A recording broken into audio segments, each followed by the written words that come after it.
ఓం గం గణపతయే నమః.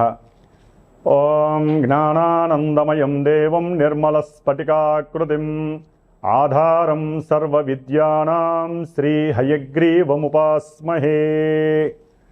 హయగ్రీవ అనుగ్రహ సిద్ధిరస్తు. వీక్షించేటటువంటి ప్రేక్షకులందరికీ కూడా ఈ యొక్క ఏప్రిల్ 14వ తేదీ నుండి మే 14వ తేదీ వరకు కూడా సూర్యనారాయణుడు అనగా మన యొక్క అంతరిక్ష భాషలో రవి, సూర్యుడు అనేటటువంటి పర్యాయ పదాలు ఉంటాయి.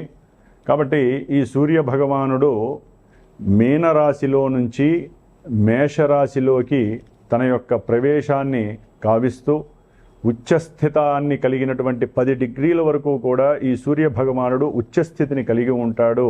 కాబట్టి ఎంతోమంది రాసుల వారికి అట్లాగే సూర్యగ్రహ నక్షత్రాలైనటువంటి కృత్తికా నక్షత్రము, ఉత్తరా నక్షత్రము, ఉత్తరాషాఢ నక్షత్రము, అట్లాగే సింహరాశి, కొంతమంది రాసుల వారికి అట్లాగే ఈ నక్షత్రాల వారికి కూడా చాలా చక్కటి ఆరోగ్యము, అనుకున్న కార్య అభీష్టాలు, ఉన్నతమైనటువంటి ఉద్యోగ ప్రాప్తి కలగటానికి అవకాశం లభిస్తుంది. ముఖ్యంగా ఎవరైతే ప్రభుత్వ ఉద్యోగపరంగా ఎన్నో ఎగ్జామ్స్ రాసి ఎన్నోసార్లు ప్రభుత్వ ఉద్యోగాలకు సంబంధించినటువంటి పరీక్షలు రాసి ఉన్నారో వారందరికీ కూడా చక్కటి ఉత్తీర్ణత శాతం కలిగి అట్లాగే ఉద్యోగ ప్రాప్తి కలగటానికి అవకాశాలు మెండుగా ఉన్నాయి.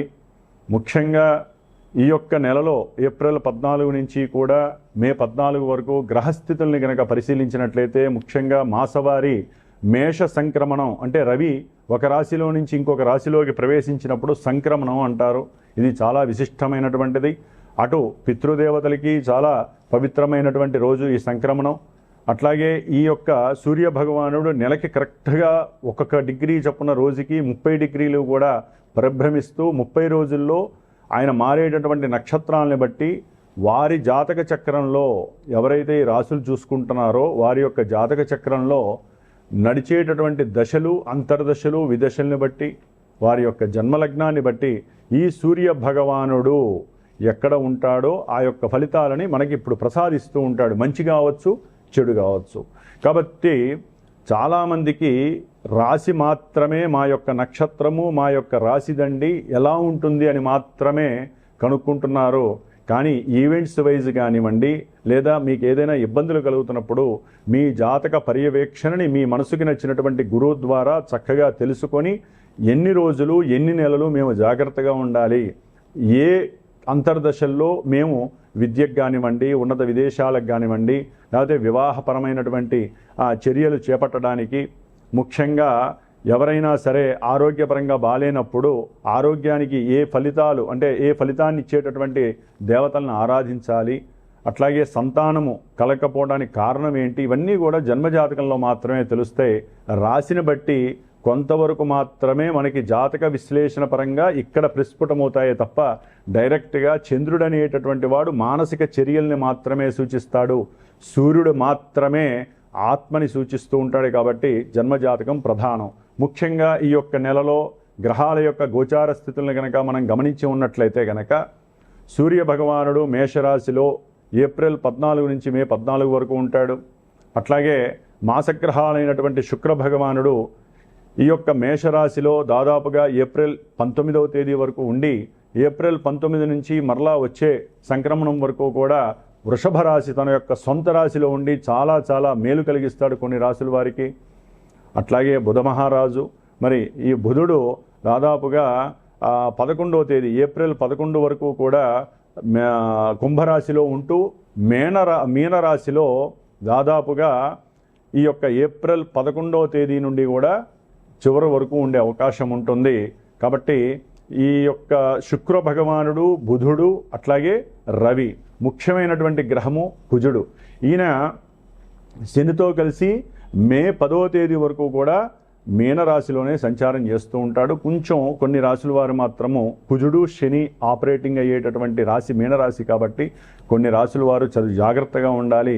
ఏదేమైనప్పటికీ కూడా ఎవరైనా సరే వారి యొక్క జాతక పర్యవేక్షణతో పాటుగా ఈ యొక్క గోచారాన్ని చూసుకున్నప్పుడు మరి ఏ దేవతల్ని ఆరాధించాలి అనేటటువంటి విషయాన్ని తమ యొక్క గురువుల్ని చక్కగా కనుక్కొని విశదీకరించుకొని ఆ యొక్క దేవతా నామాలను కానీ స్తోత్రాలను కానీ అర్చనలు కానీ పూజలు జపాలు హోమాదులు చేయించుకుంటే మాత్రమే వారి యొక్క కర్మ పరిపక్వత చెందుతుంది, అనుకున్న కార్యాలయందు ముందుకు వెళ్ళటానికి అవకాశం ఉంటుంది. కాబట్టి సర్వే జనా సుఖినో భవంతు అనేటటువంటి నామాన్ని అందరూ ఆచరించండి. గో రక్షతి రక్షిత, గోవుల్ని రక్షించండి. వాటి ద్వారా కలిగేటటువంటి పాజిటివ్ ఎనర్జీస్ మన దేశాన్ని భూగోళాన్ని కాపాడుతూ ఉంటాయి.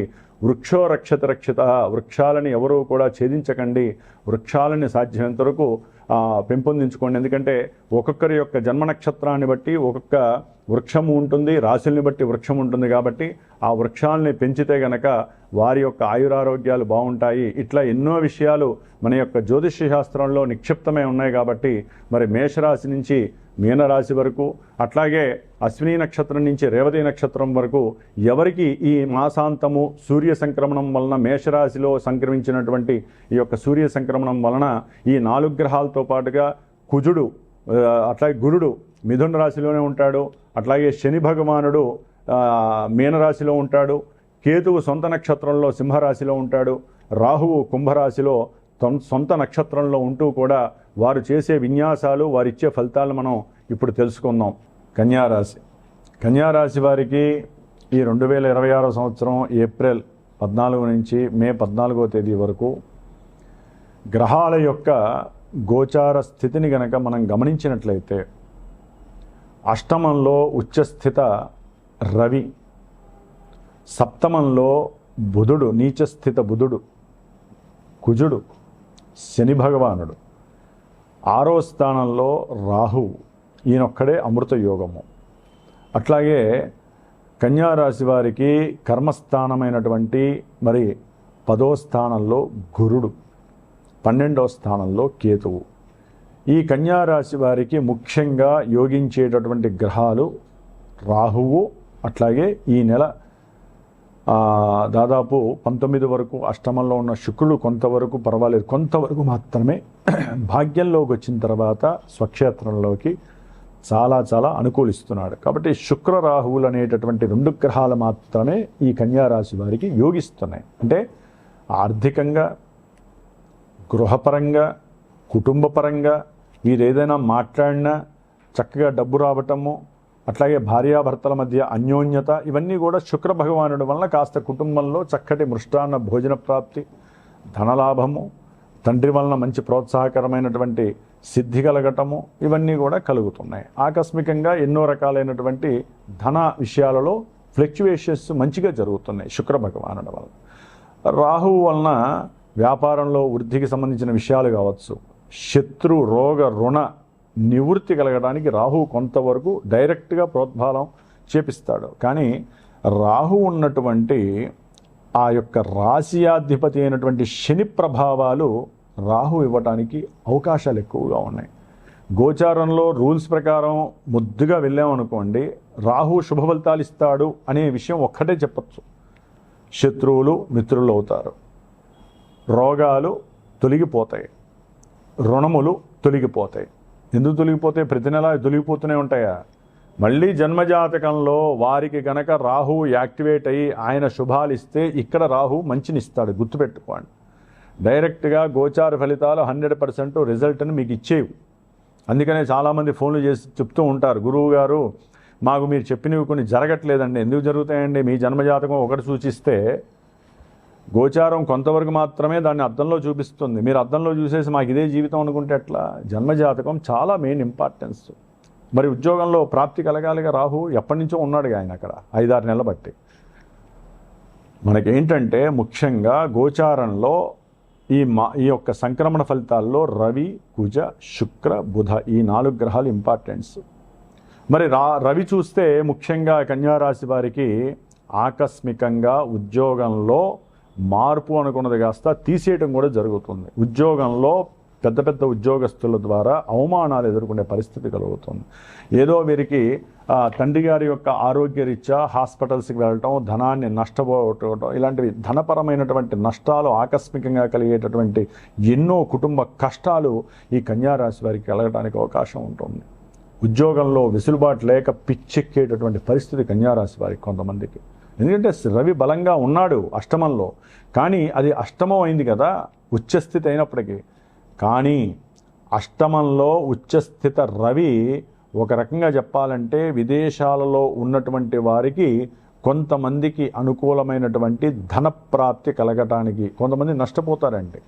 ఏది ధనము ఆన్లైన్లో ఏదైనా సరే క్యూఆర్ కోడో లేకపోతే ఏదైనా లింకు ఓపెన్ చేసి ధనాన్ని నష్టపోయిన వాళ్ళు ఉంటారు చూసారా పూర్వము, వారికి ఎక్కడో అక్కడ కొంత రావడానికి అవకాశము ఈ సూర్య భగవానుడు ఇస్తాడు.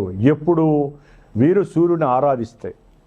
ఉచ్చస్థితిలో ఉన్నటువంటి రవికి ఇచ్చే స్వభావం ఎప్పుడు ఉంటుందండి, ఆయన అష్టమంలో ఉన్న భావాన్ని మనం ఆ నెగిటివ్ని తీసేయాలి. నెగిటివ్ని తీసేయాలంటే మీరేం చేయాలి, సూర్య నమస్కారాలు చేయాలి, రోజుకి 6 సార్లు ఆదిత్య హృదయాన్ని చదవాలి, లేదా వేద పండితులతో లేకపోతే మాలాంటి గురువుల యొక్క సహకారం తీసుకొని సూర్యుడికి సంబంధించినటువంటి జపాన్ని, సూర్య నమస్కారాలు చేయించటము, హోమం చేయటము, దీని ద్వారా అనారోగ్య నివృత్తి, ఉద్యోగంలో మంచి వెసులుబాటు కలగటము, ఉద్యోగ ప్రాప్తి కలగటము, ఆకస్మికంగా కలిగేటటువంటి సంతాన నష్టాలు కూడా వీరికి ఇబ్బందులు కలుగజేస్తాయండి. కుటుంబంలో ఒకటి అనుకుంటే ఇంకోటి జరుగుతూ ఉంటుంది. కాబట్టి కన్యారాశి వారికి పెట్టుబడుల విషయంలో ఆకస్మికంగా పెట్టేటటువంటి ఆలోచన కలుగుతుంది, కోరిక కలుగుతుంది. ఇంట్లో గృహంలో సభ్యుల ద్వారా కావచ్చు, తండ్రి ద్వారా కావచ్చు. ఇక్కడ జాగ్రత్తలు పడండి, ఎందుకంటే పెట్టుబడులు పెట్టేటటువంటి సమయం కాదు ఇది. ఎందుకంటే ఇక్కడ సప్తమంలో ఉన్నటువంటి కుజుడు మీరు అనుకున్నటువంటి సంకల్పాలన్నీ కూడా విభేదిస్తున్నాడు. ఆలోచన ఈయన ఫాస్ట్గా వెళ్తాడు, శనేమో నిదానం నిదానం అంటాడు, కొంచెం ఆలోచించరా నాయన అంటాడు, వీళ్ళు ఆలోచించరు. అట్లాగే బుధుడు నీచస్థితి, వీరి యొక్క జన్మ రాశ్యాధిపతి నీచలో ఉన్నాడు, ఆరోగ్యం చెడుతుంది, భార్యాభర్తల మధ్య కాస్త సఖ్యత లోపిస్తుంది, వ్యాపారంలో పెట్టినటువంటి పెట్టుబడుల మీద దీని ప్రభావం అత్యధికంగా కనిపిస్తోంది, నష్టాలు కనిపించే అవకాశం ఉంది కన్యారాశి వారికి. అట్లాగే శని భగవానుడు సంతానపరమైనటువంటి విభేదాలు కలుగుతాయి, భార్యాభర్తల మధ్య విపరీతమైనటువంటి వాగ్వాదాలు, కుటుంబ సమస్యలు, కుటుంబంలో ఉన్నటువంటి వ్యక్తుల గురించి మాట్లాడుకొని వీళ్ళ మధ్య అగాధాలు వస్తే జాగ్రత్తగా ఉండండి.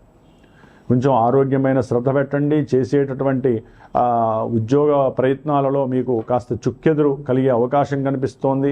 విష్ణు సహస్రనామం పారాయణ చేసుకోవాలి మీరు.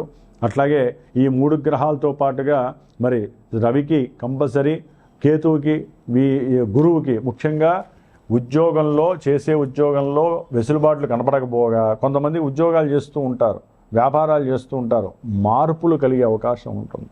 గవర్నమెంట్ ద్వారా మీకు ఏదో రకమైనటువంటి ఇబ్బందులు, ప్రతికూలమైన భావనలు కలిగి వ్యాపారం అయితే స్థలం మార్చాలి, ఉద్యోగం అయితే కనుక పోవటమో లేకపోతే ఉద్యోగంలో బంధకం ఏర్పడటమో, ఉద్యోగ వ్యవస్థలో మీకు కాస్త అవమానాలు ఎదురయ్యే అవకాశాలు కనిపిస్తున్నాయి. సంతాన విభేదాలు కూడా కనిపిస్తున్నాయి, కొంచెం జాగ్రత్తగా ఉండండి. ఏదైనా మీరు తీసుకునేటటువంటి సంకల్పాలలో విభేదాలు, నిదానము కనిపిస్తాయి. మీకు బుద్ధిమాంద్యం ఏర్పడుతుంది. ఏం పని చేస్తున్నారో కన్యారాశి వారికి తెలియదు, ఎందుకు డబ్బులు పెట్టుబడి పెడతారో తెలియదు. శుక్రుడేమో అన్ని శుభాలను కలుగజేస్తూ ఉంటాడు ధనపరమైన విషయాల్లో, పెట్టించేది కూడా ఆయనే. కానీ మిగతా గ్రహాలు బలంగా ఉండేసరికి మీరు నష్టపోయే అవకాశం ఉంటుంది. తొందరపడి ఏది కూడా భార్యాభర్తలు సరైన డెసిషన్స్ తీసుకోకండి, ఏది విడిపోయే డెసిషన్స్ తీసుకోకండి. ఓపికగా పట్టుకొని ఉండండి. కుటుంబంలో సంతానపరంగా సమస్యలు వస్తున్నాయని బాధపడకండి. ప్రతిదానికి ఒక విలువైనటువంటి పరిష్కారం ఉంది జ్యోతిష్యంలో. మన యొక్క జన్మజాతకం ఉన్నట్లయితే డేట్ ఆఫ్ బర్త్ కానీ, టైం కానీ, ప్లేస్ కానీ పర్ఫెక్ట్గా ఉందనుకోండి, ఒకవేళ 2-3 నిమిషాలు 5 నిమిషాలు తేడా ఉన్నా కూడా సరైన గురువు అయితే కనుక దాన్ని టాలీ చేసేస్తాడు. అంటే ఆ యొక్క సిచ్యువేషన్స్ని రెక్టిఫికేషన్ చేస్తాడు. కాబట్టి జన్మజాతకాన్ని బట్టి మనకి విద్య, వివాహము, ఉద్యోగము, వ్యాపారము, నష్టము, కష్టము, అనారోగ్య సమస్యలు, ప్రమాదాలు, లేకపోతే ఆకస్మికంగా ధనలాభాలు, ఇట్లా ఎన్నో రకాలుగా మనిషి మన నిత్య జీవితంలో మనకు కావలసినటువంటి కోరికల్ని తీర్చేది జన్మజాతకమే. కోరికలు ఫలించకపోవటము జన్మజాతకమే. అవన్నీ సరైన గురువుని ఆపరేట్ చేసుకొని, గురువు ద్వారా మీ జన్మజాతకంలో జరిగేటటువంటి దశలు, అంతర్దశల గురించి తెలుసుకొని, అవి గోచారంలో మంచిగా లింక్ అయినయ్యా లేకపోతే ఎప్పుడు లింక్ అవుతుంది, ఆ దశలు అంతర్దశలు ఎప్పుడు మాకు అనుకూలిస్తాయి, ఆ గ్రహాలు అసలు జాతకంలో మాకున్నటువంటి దోషాలు ఏంటి, కుజదోషాలా, సర్పదోషాలా? ఎందుకంటే వివాహం జరగాలనుకోండి కన్యారాశి వారికి జన్మజాతకంలో కుజదోషాలు, సర్పదోషాలు, పితృదోషాలు, స్త్రీ శాపాలు ఉంటే పెళ్ళిళ్ళు కావు, మగవాళ్ళకైనా ఆడవాళ్ళకైనా. 35 కాదు 40 వచ్చినా కావు. దాని తోడు గోచారంలో ఈ 3 గ్రహాలు నెత్తి మీద కూర్చున్నాయి, చూస్తూ కూర్చున్నాయి ఇట్లా చక్కగా. ఇంకా పెళ్ళిళ్ళు ఎక్కడ అవుతాయి? అన్ని విఘాతాలే అవుతాయి. కాబట్టి ఇలాంటి సమయంలోనే ఉత్సాహంతో ఉండాలి. ఎందుకు జరుగుతోంది? మన జాతకం చూపిస్తే పోయేదేముంది? చూపించండి. సరైన గురువుని పట్టుకొని చూపించుకోండి. దానికి తగ్గ పరిహారాలు చేసుకుంటే తప్పకుండా ముందుకు వెళ్తుంది బండి. కాబట్టి ఇట్లా ఎన్నో రకాలైనటువంటి విఘాతాలు, విభేదాలు, వికారాలు, ఇబ్బందులు మనల్ని చాలా చాలా పాతాళానికి తీసుకెళ్తూ ఉంటాయి. అప్పుడే మనలో చైతన్యం కలగాలి. ఈ కన్యారాశి వారికి చైతన్య విహీనం కలుగుతుంది. బుధుడు నీచ స్థితిలో ఉండి శనితో కుజుడితో కలిసి అసలు వీరు గొడవలు పడని వాళ్ళు కూడా గొడవలు పడతా ఉంటారు. ఊరికిని అక్క చెల్లెలతో, అన్నదమ్ములతో, కొత్తగా పరిచయమైన వాళ్ళతో అవసరం లేని గొడవలన్నీ కావాలి వీళ్ళకి. మళ్ళీ ఫీలింగ్ నేచర్ ఎక్కువ. అవతల వాళ్ళు నన్ను ఏదో అవమానిస్తున్నారని సంఘంలో గౌరవాలు పోగొట్టుకుంటారు వీళ్ళు చేసేటటువంటి కొన్ని తుచ్చమైనటువంటి పనులకి. వీళ్ళు మాట్లాడే మాట కూడా పనితో సమానమేనండి. అందుకనే మాట్లాడేటప్పుడు జాగ్రత్తగా ఉండండి. ఈ 25 రోజులు కన్యారాశి వారు తొందరపడి ఊరినే గొడవలు పట్టుకోకండి. ఏదైనా బండికి దెబ్బ తగిలింది, కారుకి, కాస్త అడగండి, వదిలేసేయండి. లేనిపోని పోలీస్ స్టేషన్ దాకా తీసుకెళ్తే మీరే పెనాల్టీలు కట్టాల్సి వస్తుంది. జాగ్రత్త. కాబట్టి ఇలా ఎన్నో రకాలు ఉంటాయండి జాతకంలో, గోచారంలో. కాబట్టి కొంచెం జాగ్రత్తగా ఉండండి. ఏదైనా ఈ గ్రహాలని జాగ్రత్తగా చూసుకోండి. వీరికి ఆరోగ్యం కోసం కావచ్చు, ఉద్యోగంలో లాభం కోసం కావచ్చు, భార్యాభర్తల మధ్య అనుకూలత కోసం కావచ్చు, వ్యాపారంలో పెట్టిన పెట్టుబడులకి తగ్గ లాభం రావడం కోసం కావచ్చు. ఇట్లా ఏదైనా సరే నెగిటివ్గా ఉన్న వాళ్ళు ఎవరైనా సరే విష్ణు సహస్రనామం రోజుకి చదవండి. అది నోరు తిరక్కపోతే ఓం నమో నారాయణాయ చదవండి. లేదా బుధగ్రహానికి సంబంధించినటువంటి స్తోత్రము చదవండి. విష్ణుమూర్తి కానీ వెంకటేశ్వర ఆలయంలో 17 ప్రదక్షిణాలు చేయండి. ఇవన్నీ సమృద్ధిగా ఆ దేవతలు మీకు ఇస్తారు. ఏదైనా సరే జాతకరీత్యా తెలుసుకోవాలి అనుకుంటే కనుక సరైనటువంటి గురువుని అన్వేషించండి. ముందు 10 మంది కనిపిస్తారు, 10 మంది దగ్గరికి వెళ్ళటం కాదు. దాంట్లో ఆ గ్రహం, ఏదో గ్రహం మీకు తెలియజేస్తుంది. ఈ గురువుని మీరు సంప్రదించండి, మీకు సరైనటువంటి ఫలితం దొరుకుతుందని. అప్పటిదాకా వెయిట్ చేయండి. మీరు పెట్టే గురువుకి ఇచ్చే ప్రతి పైసా కూడా మీరు కష్టపడదే. ఆ కష్టాన్ని మరి జాగ్రత్తగా అన్వేషించి మాత్రమే పెట్టాలి. కాబట్టి జాగ్రత్తగా కన్యారాశి వారు ఉంటే కనుక అనుకూలమైనటువంటి ఫలితాలు మీకు మీరే ఏర్పాటు చేసుకున్న వాళ్ళు అవుతారు. ఆదిత్య హృదయాన్ని చదవండి, సూర్య నమస్కారాలు చేయండి, ఆరోగ్యాన్ని పొందండి. ఓం నమో నారాయణాయ నమః.